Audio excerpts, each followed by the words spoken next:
Reciprocal pronoun.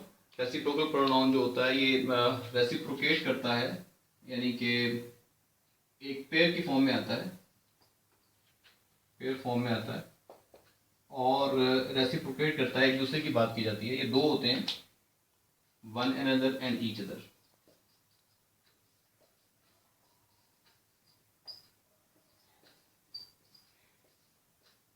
ये दोनों reciprocal pronoun कहलाते हैं और दोनों का ऑलमोस्ट मीनिंग सेम ही है। और ये दोनों एक मतलब ये दो वर्ड्स एक सेंटेंस में इस्तेमाल होंगे। जैसे कि अगर मैं लिखता हूँ all the friends were blaming to one another,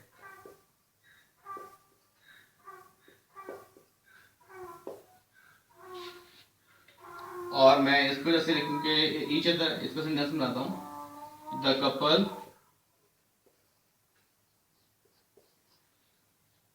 doesn't respect each other.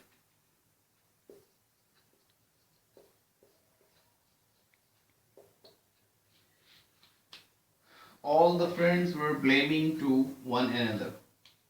तो वन अनदर इकट्ठा इस्तेमाल हुआ और रेसिप्रोकेट कर रहा है, एक दूसरे की बात हो रही है, हर कोई एक दूसरे को ब्लेम कर रहा था। और the couple doesn't respect each other, ये भी एक दूसरे की बात हो रही है कि कपल जो है एक दूसरे की रिस्पेक्ट नहीं करता। तो जो एक दूसरा जो है एक दूसरे की, उस मानों में ये इस्तेमाल होता है। एक और चीज जो मैं आपको बताना चाहूंगा वो ये कि वन अनदर जो है ये आमतौर पर मोर देन टू के लिए इस्तेमाल होता है,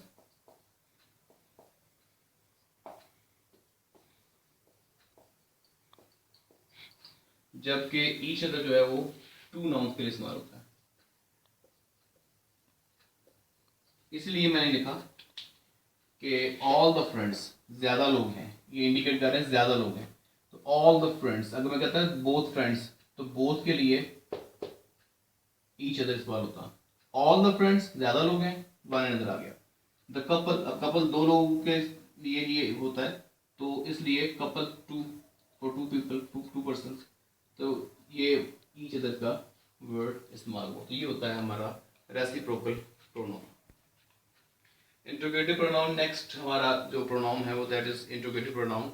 और लफ्ज इंट्रोगेशन, सवाल करने के लिए, क्वेश्चन पूछने के लिए, तो ऐसा प्रोनाउन जो कि सवाल करने के लिए इस्तेमाल किया जाए उसको हम इंट्रोगेटिव प्रोनाउन कहते हैं।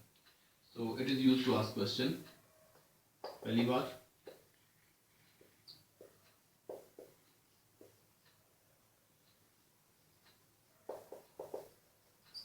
और सारे के सारे प्रोनाउन जो हैं, जो WH वर्ड्स जो हैं वो इंट्रोगेटिव प्रोनाउन नहीं होंगे। आमतौर पर ये मिसपरसेप्शन है जी कि सारे के सारे WH वर्ड्स, मतलब व्हाट है, हु, व्हाई, हाउ, वेयर, तो ये सब के सब जो हैं ये प्रोनाउन नहीं होते। इंट्रोगेशन तो करते हैं लेकिन प्रोनाउन नहीं होते। अब प्रोनाउन कौन कौन से इंट्रोगेटिव प्रोनाउन होंगे? एक है व्हाट, दूसरा है हु, इसी तरीके से समटाइम्स विच इस्तेमाल होता है और whom इस्तेमाल होता है।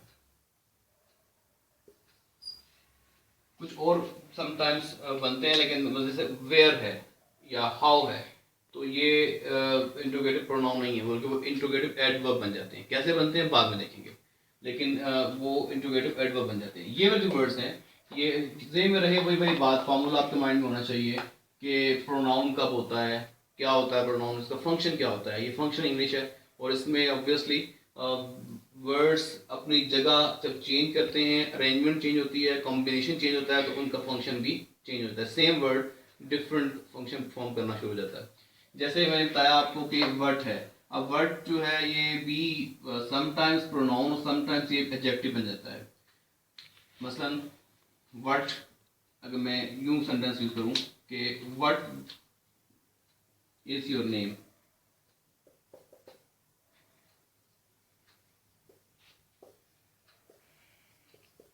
तो ये देखें वर्ड क्वेश्चन कॉज कर रहा है और इसके साथ साथ ये एक नाउन को रिप्लेस भी कर रहा है। यहाँ पे कोई नाउन नहीं है, उसकी जगह पे इस्तेमाल हो रहा है, सब्जेक्ट प्लेस पे इस्तेमाल हो रहा है, तो इसलिए ये एक प्रोनाउन वाला फंक्शन परफॉर्म कर रहा है। अगर मैं यूँ लिखता हूँ what way goes to the mosque, तो डियर स्टूडेंट्स देखिएगा यहाँ पे वर्ड के बाद क्या आ गया, way. Now way is a noun. जब ये नाउन आ गया तो क्या बन जाएगा, ये एडजेक्टिव बन जाएगा। और यहाँ पे वर्ड जो है वो प्रोनाउन है। तो हमारा आज का टॉपिक है इंट्रोगेटिव प्रोनाउन, तो वो ये वाला वर्ड इंट्रोगेटिव प्रोनाउन है। ये वाला वर्ड जो है वो इंट्रोगेटिव एडजेक्टिव है। हु इज योर टीचर, तो हु जो है इंट्रोगेटिव प्रोनाउन बन जाएगा। विच, अब विच जो है दोनों तरह से इस्तेमाल होता है। ये भी जैसे वर्ड है प्रोनाउन और एडजेक्टिव के तौर पर लिया जाता है, विच भी प्रोनाउन और एडजेक्टिव के तौर पर इस्तेमाल किया जाता है। उसमें विच बुक इज योर्स, तो विच एडजेक्टिव बन जाएगा।